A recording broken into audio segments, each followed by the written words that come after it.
Hello, Brazn Nation. This is the Brazn Azn podcast. I'm your co-host, Stella. And I'm your other co-host, Virginia Dwan. I'm the entertainment editor for Mochi Magazine, which is the longest running online Asian American women's magazine. I'm a freelance writer and an author of 2 novels.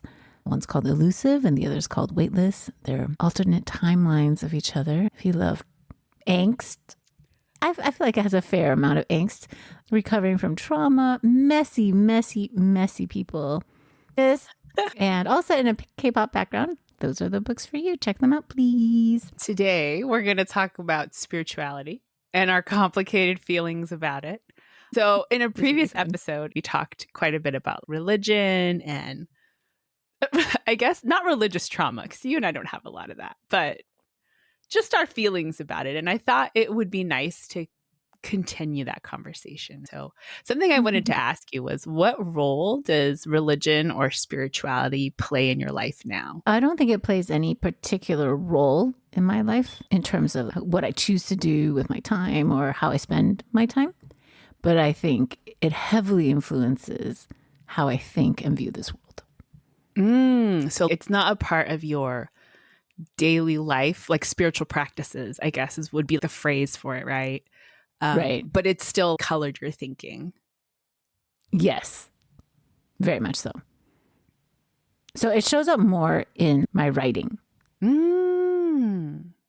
Like how it influences things or how I think the world should behave, if that makes sense. Yeah, I mean, it's wild how formative some of that theology can be on our thinking. Yeah, and I don't necessarily even think of it as bad. Right. You know? Yeah. Like, I feel like the worldview is pretty neutral. Is it neutral if you think people are born in sin? I guess that's not neutral. I think it depends, right? Yeah. It can be neutral. I see it as neutral, as seeing as people are valuable and to value people over things and to operate from a world of people first. What about yourself? That's such a tough question. I thought about this. I don't think it plays much of any role, and I am honestly a little bit concerned about it. Yeah. Why? I think that spirituality is an important component of what it means to be human, honestly. Interesting. Yeah. And this is not to say that I think people who are atheist or anti-religious are not people or that they're underdeveloped in some way. But if you're an atheist, if you are anti-religion, you've probably spent some time thinking about what religion and spirituality mean to you. And you may have already come up with something to kind of replace it with. But I think just a void of spirituality completely means that you're not getting a chance to develop this part of yourself. And I guess it's because I think people have souls, and I think your spirit and connecting with it and connecting with, I guess, your ancestors in some way, right, is just a really important facet of your identity. Would you consider art to be a way of tapping into spirituality? Because I feel like for a lot of people, that is what art does. Yeah, like creativity, right? Just the act of making things. Sometimes I think about the fact that, just like for people who believe in a creator, that the act of creation is a part of what was imparted to us.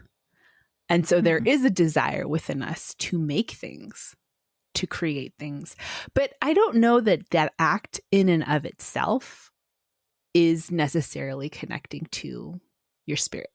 Right? It's a challenging though, because if you were to ask me to define exactly what I mean by that, I would be like, I don't know, vibes, I guess.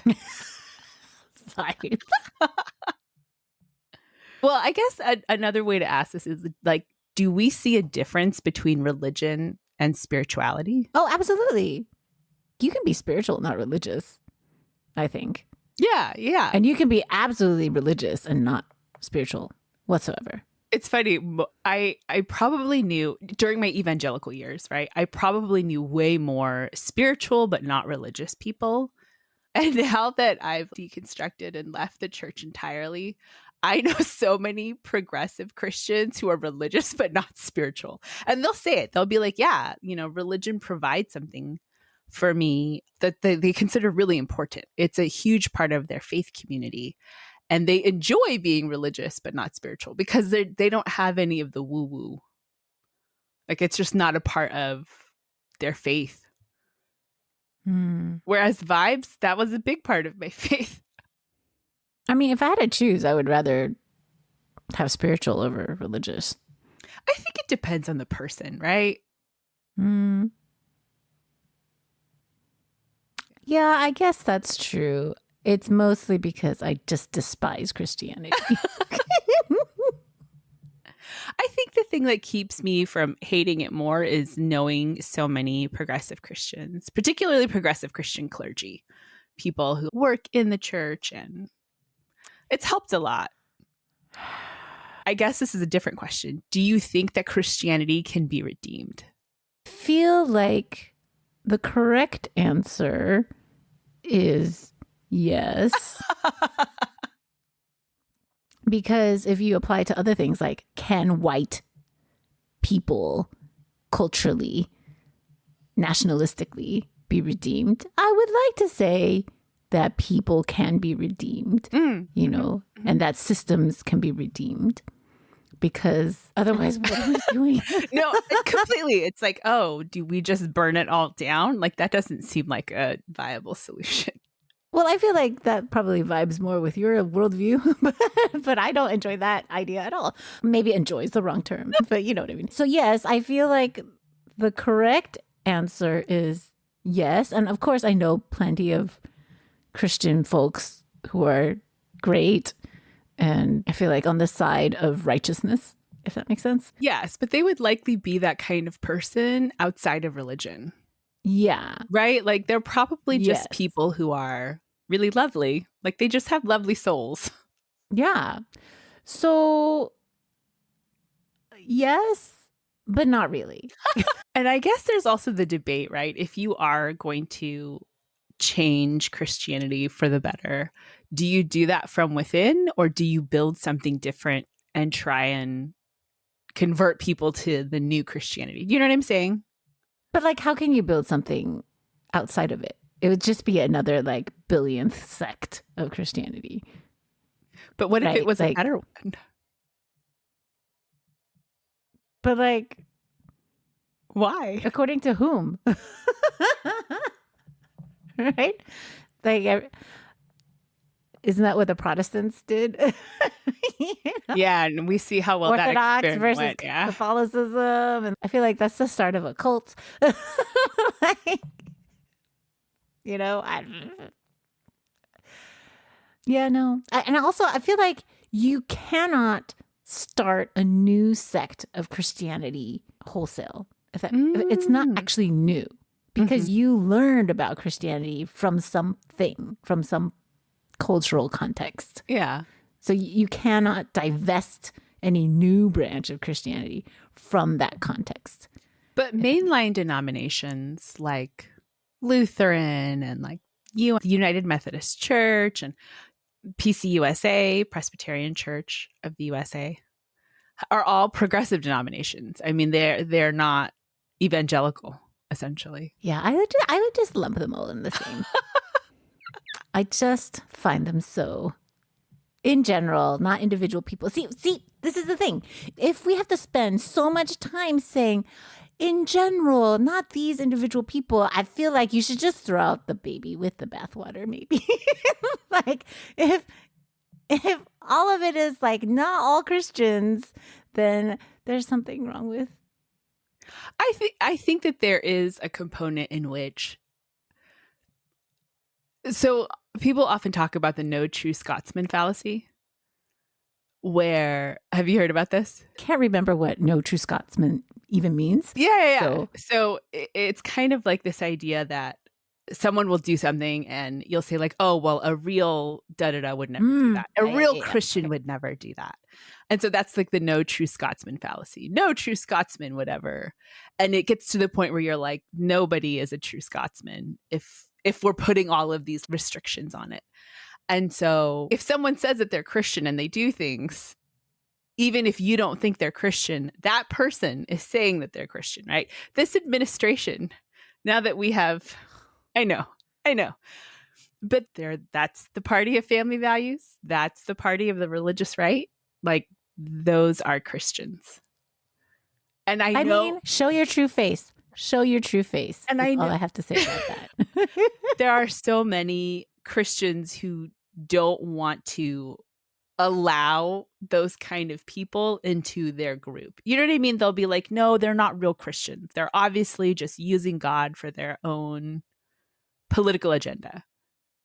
But I mean, but they think, but that's what they're selling themselves as. Like, they count. I'm sorry. yeah, Those are Christians. yeah. That sucks. And if you're a Christian, that's your fucking problem. Fix it. But I think one of the challenges there, though, no. Like, one of the challenges there, though, is that individuals can't fix this problem. Correct. But it's one. Like, individuals did not individually make the system. It was a collective effort. And there are definitely key people who fucked us over. But individuals did not individually make the system. It was a collective effort by a group of people in order to maintain power, right? And so... Wait, are we still talking about Christianity? Yeah. I'm sorry. Yeah, but even just any kind of system of oppression. I don't want people to feel like they are individually responsible for breaking down a system when it's a collective, it's everybody's problem. It's a collective problem, right? Okay. I have nothing polite to say. So then, okay, what did religion or spirituality look like for you before you deconstructed? How about you go first? It was such an important part of my life. Like, it was central to everything. It was in everything that I did. That was like my reason for existence in some ways. Or at least I would tell people it was. My church was my community. That was my family. They were people who I essentially grew up with, like, even into adulthood, like my college fellowship. Those are people who entered adulthood with me. And those are people who watched me get married, watched me have my first kid and my second. And so it's like hard to explain how important it felt at the time. So I would say that I was not fucking with God until maybe 7th grade. Okay. Until then, I was just like a heathen child. I'm a person. It's hard to explain because a lot of things I did were around the church because the Chinese school I first went to was in a church. And then because my father was such a shithead, my mother started going to church and she found comfort in the church. And then so we started going and God was a source of comfort. But I would say that I was a huge snob because hermeneutically it was poor. I just felt things were just theologically not robust. So it wasn't that I didn't believe in God, that the church was important, but I felt contempt for a lot of it. Like, this is intellectually bankrupt. And then my freshman year, I got roped into InterVarsity because of that In-N-Out food truck. But I think at InterVarsity was the first time I found like theological rigor. That's so fascinating. Like, our experiences are really opposite because I was raised in the church. My mom likes to joke I was born to church because my parents were at church 3-4 times a week. I was there all the time. So from a pretty young age, I was introduced to a lot of theological concepts. Like the concept of Calvinism, tulip, like that was pretty early on. I remember that probably from high school, maybe earlier. Yeah. So sorry. I know, right? How did I escape? Right. And then when I went to college, the most joyless sect of Christianity. It is sad. It's so sad. Apologies to Calvinists out there, but you guys are sad. It's just, how could we rob ourselves more of joy? And then brainwash ourselves into thinking this misery, this suffering is desiring God. Ugh, so terrible. But that's what we did for years, right? So when I went to college, I was like, well, I have to have a church that has at least this amount of theological rigor, if not Mm. more, which is how I ended up at a very, very conservative church. like Southern Baptist. Like, I think more conservative than Southern Baptists. Yeah. Yeah. It was bad. Fun times. Yeah. I feel like I always had a sense of justice or fairness. Mm-hmm, mm-hmm. Maybe my understanding of it was not very deep in terms of like systemic injustice, but InterVarsity gave me the foundation in terms of what those terms are, or even to say, hey, this is a different type of Jesus than I encountered. It was really transformative for me. Until they betrayed everything by being anti-LGBT, but that's a different story. Well, yeah, that's a whole other thing. But being a part of a community that is trying to live out the ideals that they profess to live by can be that can be a really transformative experience, right? Yeah, so that's what it kind of looked like. But it was that desire for wholeness in the sense of what you say you believe you better be applying, and intellectual rigor. It is that very same drive that led me away from the church, because it's just too hypocritical for me. I can't. It's tough. I can't deal with that. It's tough because there are people that we know during that time in our lives who were very not hypocritical. They were absolutely living out what they were saying they believed, even to their own detriment, right? And then there were people where you're just like, oh. But the church as a whole, as an institution, that's really what we walked away from. One of the challenges I think of not having a sort of a spiritual or faith community and having a family is that I'm not really sure what to replace my theological education with versus theirs in some sense. Like, I figured out what I'm deconstructing, but there is a vacuum in my kids' lives. There is a void, I think. Not that they have to have a religion, but that there is this experience that they're not going to get to be a part of. And when they are adults, when they go to college, you and I know how attractive a faith community can be when there are a lot of people who are super united in what they're doing. And there's this built-in community, there's built-in rituals, there is this intentional care towards one another and towards other people. Are they going to see that and be like, oh, that's something I've always been missing? I mean, maybe, probably, I don't know. But I will also hope that the values that we instill in them, and if they see that these communities might have all these things, but they're like homophobic, they're soulless, they're homophobic, they're hateful people. Okay. So one thing I remember from university, I remember one of my friends, he said, people can believe one thing and behave a different way. And I felt that was like really, like their theology might be shitty, but they might be good people. If push came to shove, they didn't apply that theology in a shitty way. Even though if you did, it would be shitty. Does that make sense? Yeah, no, I mean, we've talked about this in our interview with Ophelia. We talked about that idea that like the majority of Americans are decent people who would not, I mean, there are a lot of Americans who would call people slurs, but there are just as many who would be like, the ones in our community are okay.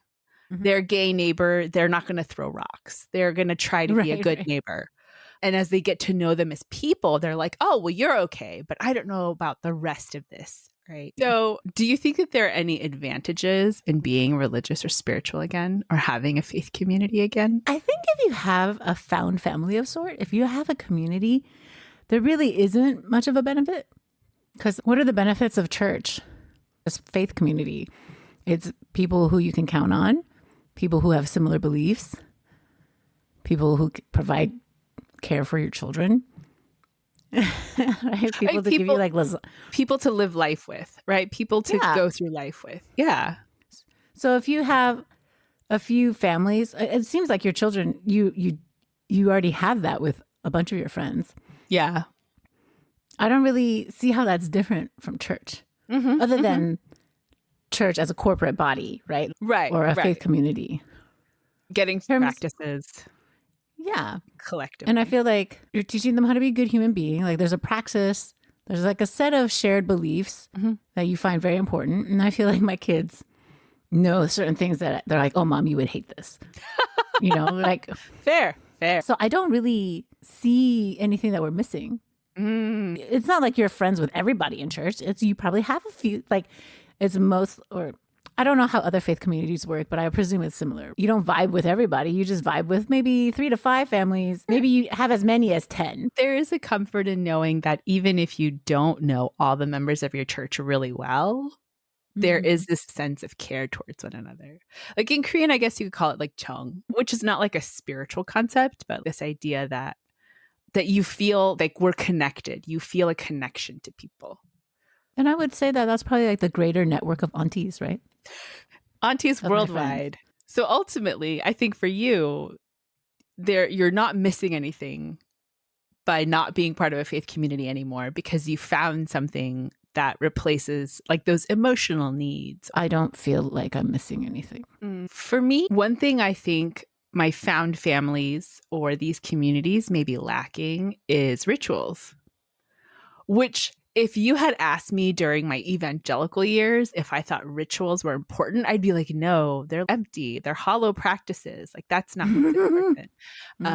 But the more time I spend learning about the importance of rituals for us as humans collectively, the more I'm like, oh, that's the thing we're kind of missing. And I think that's the thing that's missing in American culture, period. So I don't think this is me personally. I'm missing these things out of a faith community, but American culture really lacks rituals. Whereas... Don't you feel... Oh, sorry, go ahead.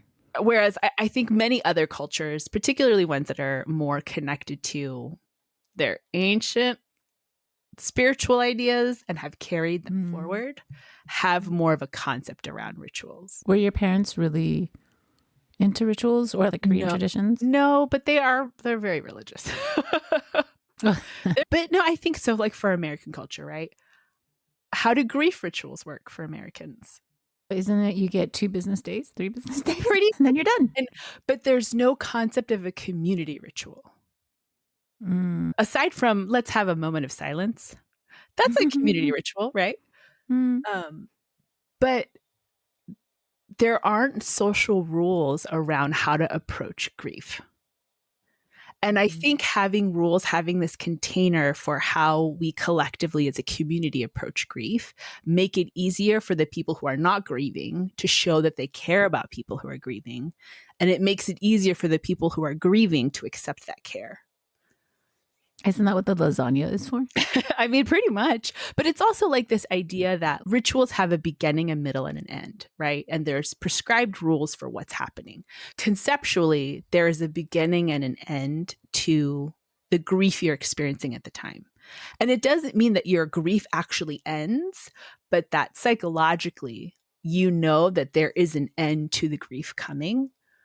And so collectively, everyone's like, yeah, we do this ritual for 3 days. And that's something we don't have in American culture. But wouldn't you say that it's because we have so many cultures? I think actually that some of it is that we were very much a Christian nation intentionally at the very beginning. And then we decided rituals were not important. Because there are cultural rituals in Christianity. There are Christian rituals around grief. But like when you look at the evangelical faith, just like I thought, rituals are empty, they're hollow, they're meaningless. We don't have to do these things, right? Like a really funny example is like communion and transubstantiation. So for our listeners who are not Catholic, many Catholics believe that communion and the eating of the wafer and the drinking of the wine is literally Jesus entering your body. That's transubstantiation. You're transformed, and the substance, the bread and the wine, become the flesh and the blood of Jesus. And so that ritual is incredibly important. And if you're not doing it regularly, it's not good for you. It's not good for the community. As an evangelical, I was like, that is psychotic. To me, that's just a ritual. It's good to participate, but if you can't do communion, there's nothing wrong with that. Right. Whereas now I would be like, oh, I don't think that the ritual itself is all that important, but having a collective thing that we do that has this set structure, it's really good for humans. It's really good for our brains.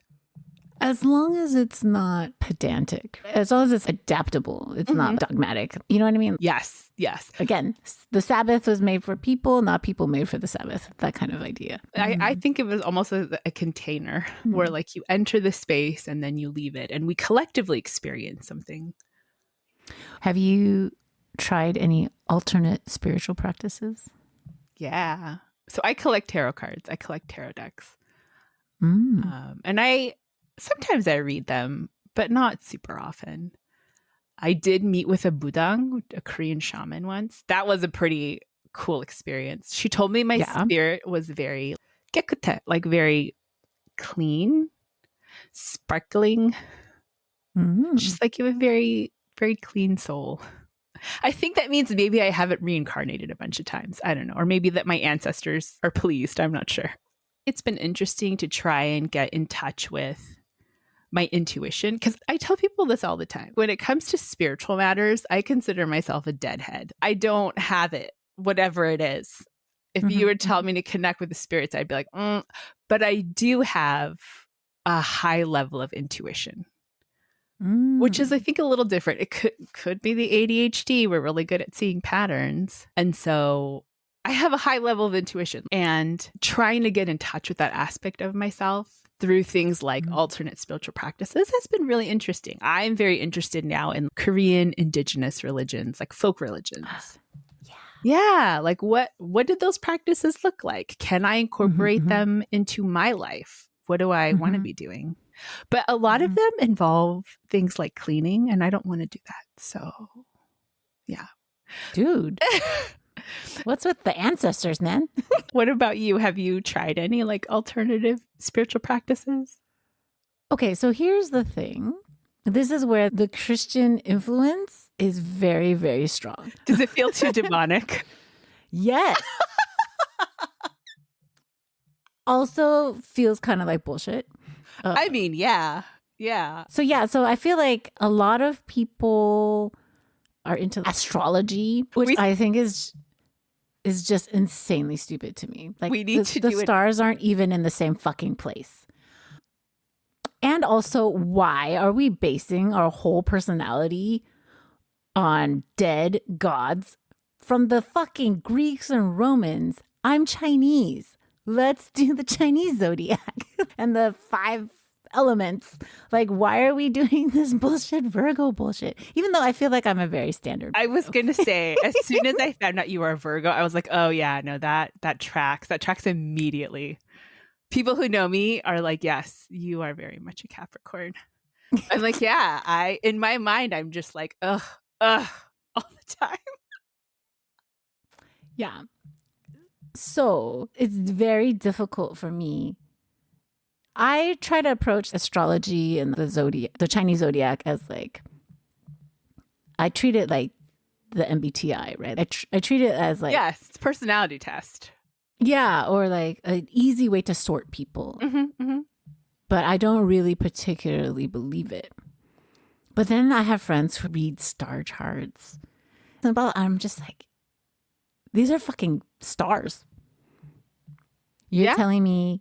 Some of them might have already gone out and, the light hasn't reached us yet. And so we still see. Right? Yeah. And I'm not saying we understand how energy works, right? Maybe. Sure. I mean, no. I think it's all bullshit. This tracks, though. This tracks perfectly with your experience with religion, too, though, right? Where you were like, none of this makes any sense logically. There's no explanation for this that fits. Yeah, I think a lot of it is bullshit, but I feel like it's not entirely as bullshit as I make it, if that makes sense. I feel like we are very prone to interpreting things, and how we interpret things will change our fate, if that makes sense. Like, change our course of actions. They're like self-fulfilling prophecies. So I personally think I'm a very lucky person. Yeah. But am I actually a lucky person? Or is it that when I look back on things, I see how it could have been worse? Or I see, oh, that was a near miss. And I'm a naturally optimistic person. But because I believe I'm lucky, then you start seeing all the lucky things, right? Versus if you believe you're unlucky, it's confirmation bias. That's right? exactly right. One of the really interesting therapy modalities, which is like ways to do therapy, is narrative therapy. And that's actually one of the facets that it focuses on. If you primarily see yourself as an unlucky person or an unlovable person, then you will pick out the pieces in your narrative that support this thinking. And so if you want to reframe how you see yourself, then you have to start finding the pieces in your life story that go against you being unlovable. You have to find the pieces where it's clear that you were loved. It's clear that you were cared for, that you meant something to somebody, and to focus on those pieces and to keep focusing on those pieces as you move forward to rewrite your narrative in some sense. Because stories are really important. Humans are very narrative centered. Yeah. Yeah. So my main question that I constantly ask is, what does prayer look like or even mean at this point in our lives?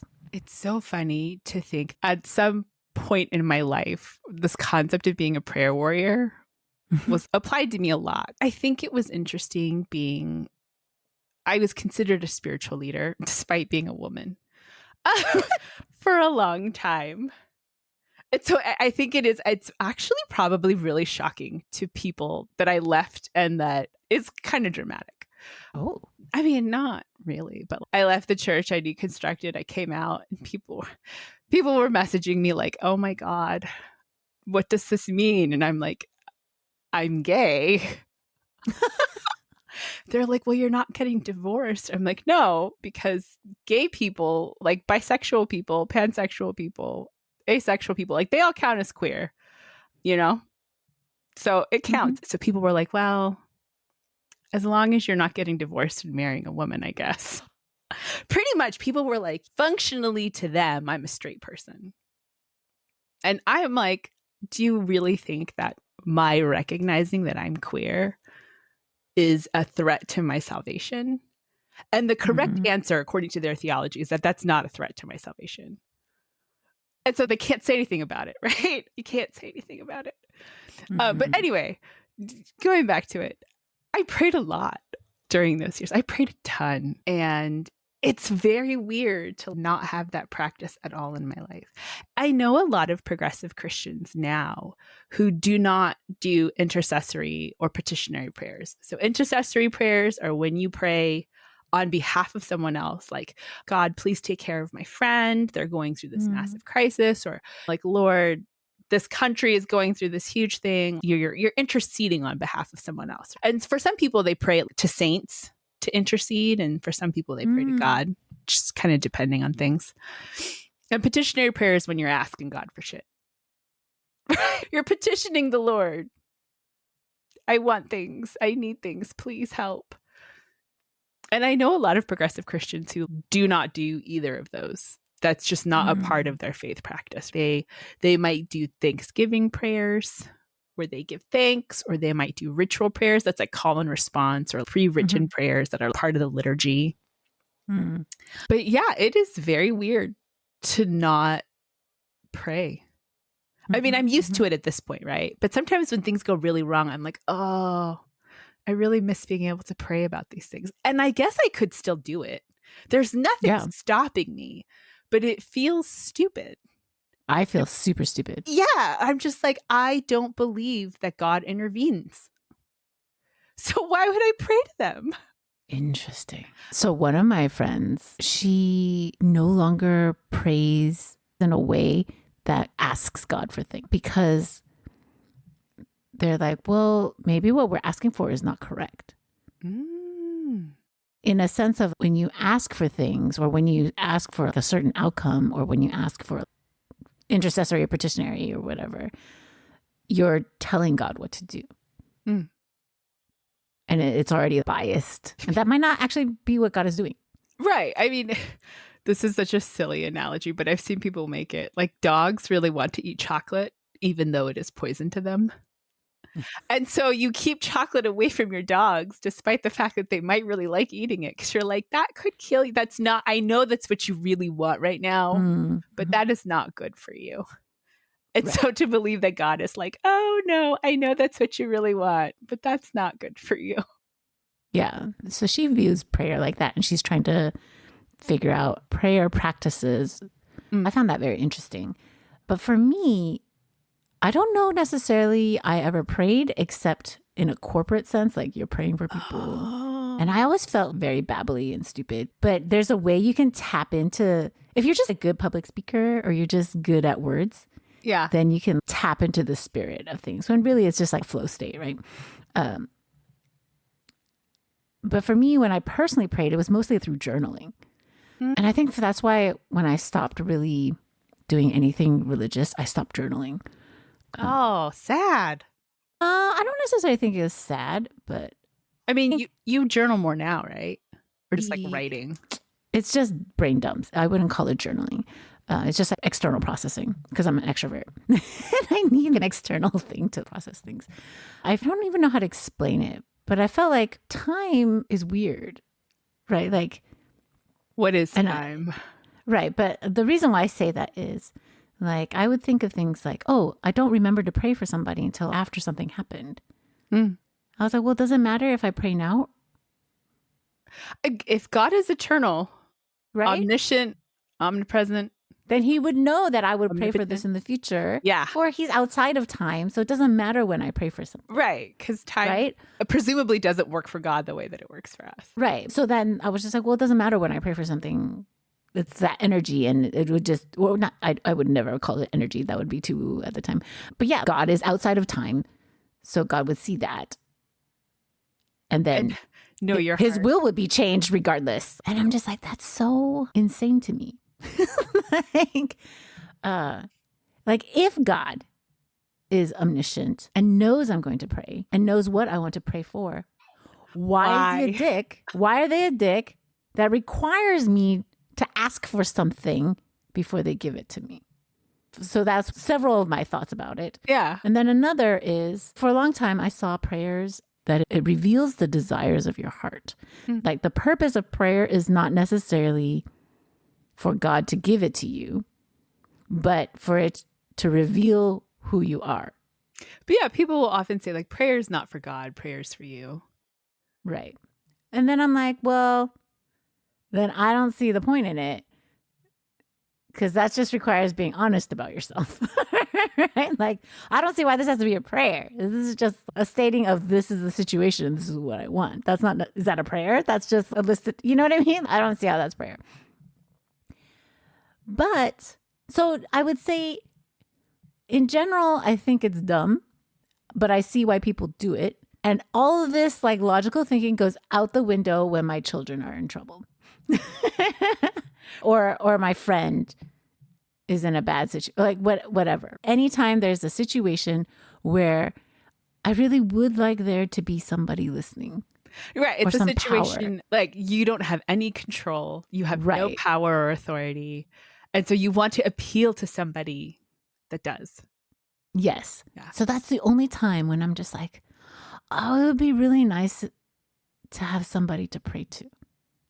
And then I feel stupid because literally it's just in my brain. And I'm like, well, God, that I don't know if I believe in, but Paul talks about a temple to an unknown God. So maybe that's who I'm talking to.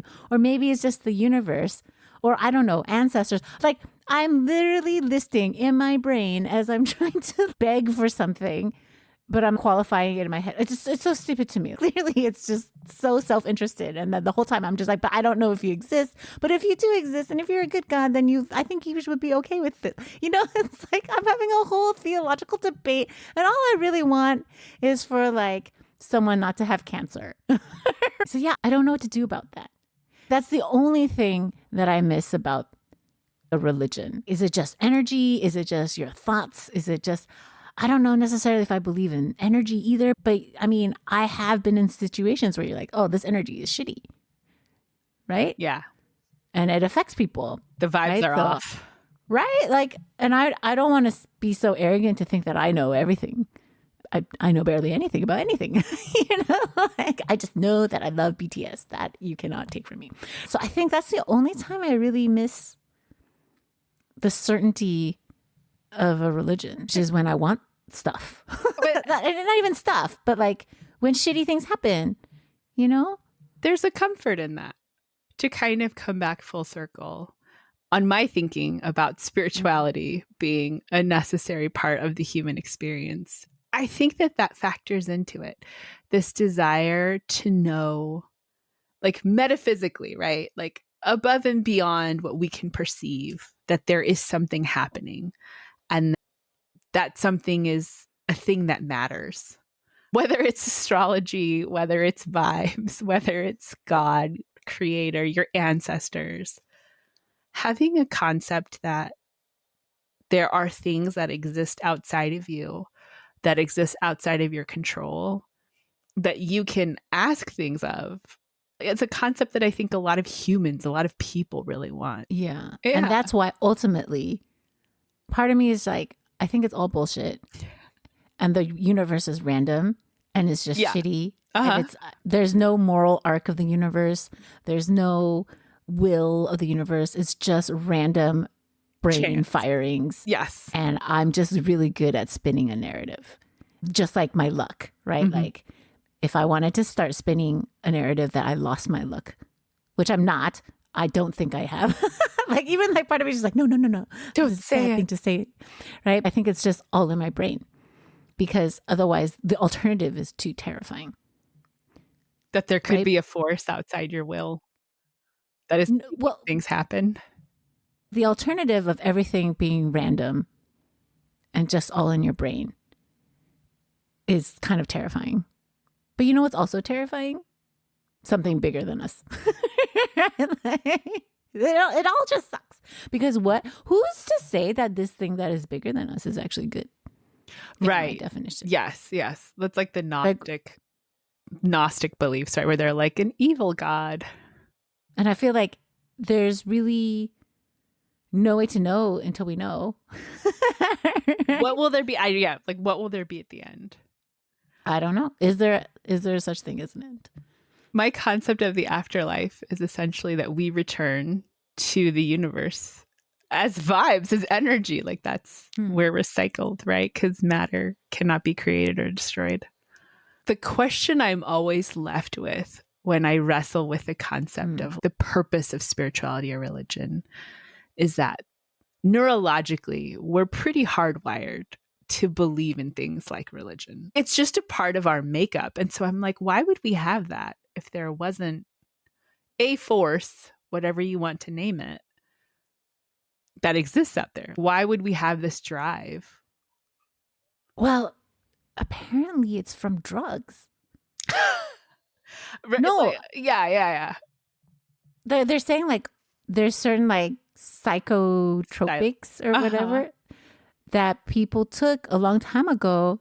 And even people who take it now, they're like, we experienced the universe telling us that you are loved. And everyone's saying like, oh no, this is before people knew what to eat and what not to eat. And that really fucked with people's brains, man. And that it's all chemical. But a handful of people having that experience doesn't explain why all of us feel this way. Neurologically, we are hardwired for it. Like if you could take all the mushrooms you want, but filtering that experience through making a narrative about it, the fact that the conclusion for a lot of people is that, like the destruction of your ego death, and this idea that the universe is huge and vast and wild and you're loved, that there's something greater out there, right? Like, why would people have that experience? Why would so many people have the same experience on shrooms? I don't know. So that's a question I'm always left with. Is there something out there that compels us towards believing because it exists? Or is it just that we really want it to? I think it's really, really wanted to. I think it's I honestly think it's an evolutionary advantage. Religion is an opiate for the masses. Yeah. I mean, I don't see anything different from me going to a concert and singing with 68,000 other people the same song. It feels exactly the same as when I was at a retreat and everybody's singing worship songs. Yeah. It's the exact same feeling, right? It's I mean, your brain, it hits the same brainwave. We've always joked that evangelicals just haven't gone to enough concerts. But the fact that that's an experience that's collective, that we share that as human beings, that it doesn't matter if it's a concert or a retreat, right? This idea of collectively experiencing the same thing in this ritual is meaningful to us. Why is that? No, I seriously think it's a survival mechanism. Right. Like to build a sense of community and collectivism so that we as a species can make it out. Yeah. Otherwise, why would you stick around with people? They suck. It's funny. I think research shows that when major disasters happen, people tend to band together. Rather than, because so many of these zombie films, like these grimdark fantasies, are like, oh, everyone's going to be out for themselves. It's going to be so horrible. But even in America, often in times of great disasters, people band together. People care for their neighbor. And then also people grift. Yeah, well. Right? It's in any extreme, it allows your true character to come out. Mm. And if you tend more towards community, then you'll be more community minded because it's necessary. And if you tend to not be that way, then you will also not be that way because that is how you survive. So, Brazn Azn, thanks for joining us on our long ramble about spirituality and religion. We would love to know what you all think about the role that religion plays in your lives or what this has been like for you. So that was the episode. I was your co-host, Stella. And I'm Virginia Dwan.